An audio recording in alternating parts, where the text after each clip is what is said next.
ابتدا میں جب حضرت مسلم بن عقیل رضی اللہ تعالیٰ عنہ کوفہ آئے اور وہاں کی فضا کو اپنے حق میں سازگار دیکھا تو حضرت امام حسین علیہ السلام کو لکھ بھیجا کہ بلا تعجل کوفہ پہنچ جائیں۔ چنانچہ امام حسین مع اہل و عیال روانگی کی تیاری کرنے لگے۔ عزیز اور خیر خواہ نہیں چاہتے تھے کہ آپ کوفہ جائیں۔ انہوں نے یکے بعد دیگرے سب نے روکنے کی کوشش کی۔ سب سے پہلے عبد الرحمن بن حارث رضی اللہ تعالیٰ عنہ آئے اور کہا کہ آپ کا عراق جانا ایک خطرناک اقدام ہے، کیونکہ وہاں یزید کا مقرر کردہ عامل موجود ہے جس کے پاس فوجی طاقت اور زور و مال کی کوئی کمی نہیں۔ عوام الناس دولت کے غلام ہوتے ہیں، اس لیے ممکن ہے کہ وہی لوگ جو اس وقت بلاوے بھیج رہے ہیں بعد میں آپ ہی کے خلاف جنگ پر آمادہ ہو جائیں۔ ابن زبیر نے عرض کی کہ آپ مکہ میں رہ کر ہی خلافت کی کوشش کریں، ہم آپ کا ساتھ دیں گے۔ حضرت عبداللہ بن عباس رضی اللہ تعالیٰ عنہ نے باسط کے دل استدعا کی کہ آپ کوفہ تشریف لے جانے کا ارادہ ملتوی کر دیں، کیونکہ موجودہ حالات میں وہاں جانا مناسب نہیں۔ بالخصوص اہل و عیال کو ایسے خطرناک سفر میں ہمراہ لے جانا سراسر خلاف مصلحت ہے۔ پھر فرمایا، میرا دل ہرگز نہیں مانتا کہ آپ وہاں جائیں، مجھے تو اس اقدام میں آپ کی جان کا خوف نظر آتا ہے۔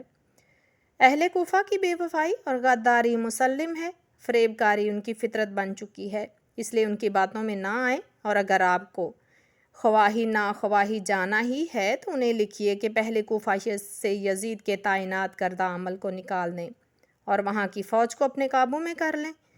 اگر وہ ایسا کرنے میں کامیاب ہو جائیں تو بے شک چلے جائیے۔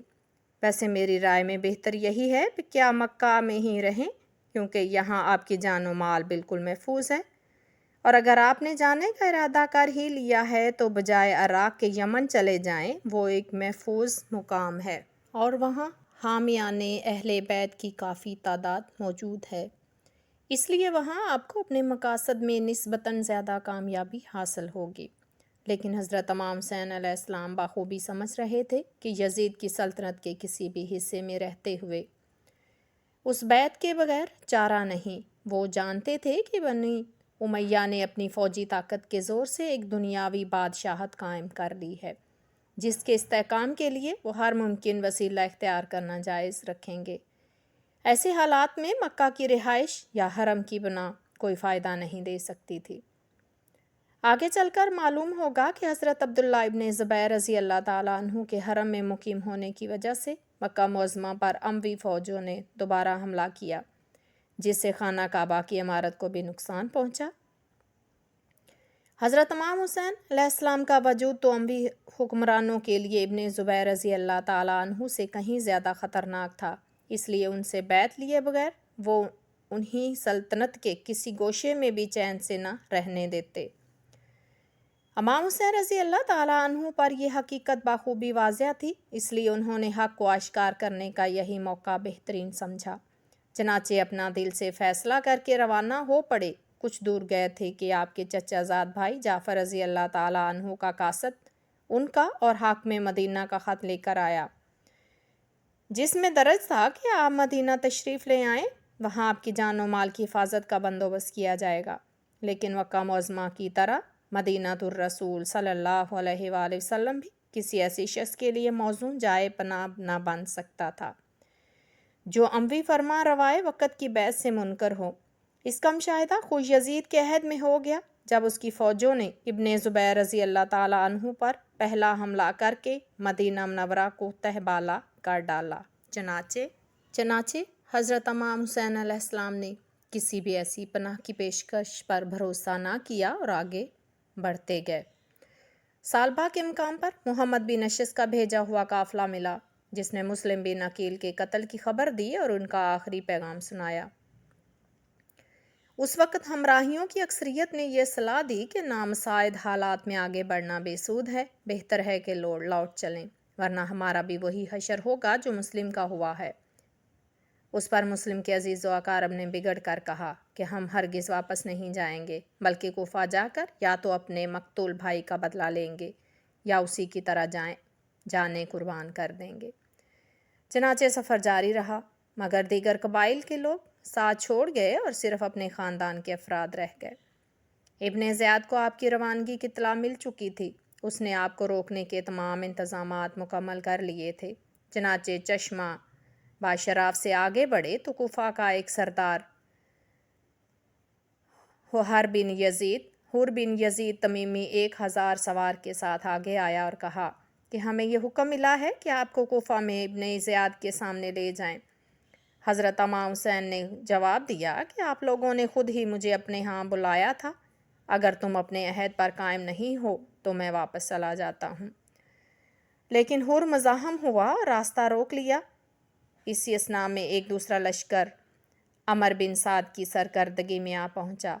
ابن سعد حضرت امام حسین علیہ السلام کا قریبی رشتہ دار تھا۔ اس کی دلی خواہش تھی کہ مصلحت کی کوئی صورت پیدا ہو جائے، مگر ابن زیاد کی ہٹ دھرمی کے سامنے کوئی پیش نہ گئی۔ اس کے بعد ابن زیاد نے عمر بن سعد کو حکم بھیجا کہ امام حسین علیہ السلام کے سامنے یزید کی بیعت پیش کرو، اگر قبول کر لیں تو بہتر، ورنہ ان پر پانی بند کر دو۔ امام حسین علیہ السلام کسی قیمت پر بھی یزید کی خلافت کو تسلیم کرنے کے لیے تیار نہیں تھے، اس لیے ابن زیاد کو لکھا کہ میں واپس مکہ چلا جاتا ہوں تو مزاحمت نہ کرو، لیکن وہ بیعت لینے پر تلا ہوا تھا۔ چنانچہ جواب میں لکھا کہ سوائے میرے حکم کی تعمیل کے کوئی دوسری صورت نہیں ہو سکتی۔ کربلا کے لکودک صحرا میں آل رسول صلی اللہ علیہ وآلہ وسلم پر پانی بند کر دیا گیا۔ بچے پیاس سے بلک رہے تھے اور جوان نڈھال ہو رہے تھے، مگر ظالموں کے دل پر کوئی اثر نہ ہوا۔ اسی اثناء میں شمر ذی الجوشن فوج کا ایک مزید دستہ لے کر آن پہنچا، جسے ابن زیاد نے ہدایت کی تھی کہ اگر ابن سعد امام حسین علیہ السلام کے ساتھ جنگ کرنے میں لیت و لال کرے تو اسے برطرف کر کے فوج کی کمان خود سنبھال لینا۔ شمر کی آمد سے حالات اور زیادہ خراب ہو گئے اور مفاہمت کا کوئی امکان باقی نہ رہا۔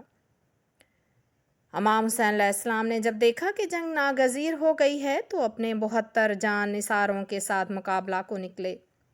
10 محرم میں کربلا کے میدان میں دونوں فوجیں آمنے سامنے ہوئیں۔ حضرت امام حسین علیہ السلام کے ساتھی بڑی بہادری سے لڑے، مگر 4000 مسلح لشکریوں کے سامنے 72 آدمیوں کی مختصر سی جماعت کیا حیثیت رکھتی تھی۔ تھوڑے ہی عرصہ میں امام حسین علیہ السلام اور ان کے سب جان باز شہید کر دیے گئے۔ ایک شکی نے بڑھ کر حضرت امام کے سر مبارک کو تن سے جدا کر دیا اور نیزے پر چڑھا کر یزید کے پاس بھیج دیا۔ اس معرکہ میں علی بن حسین رضی اللہ تعالیٰ عنہ کے علاوہ اہل بیت کے تمام مرد کام آئے۔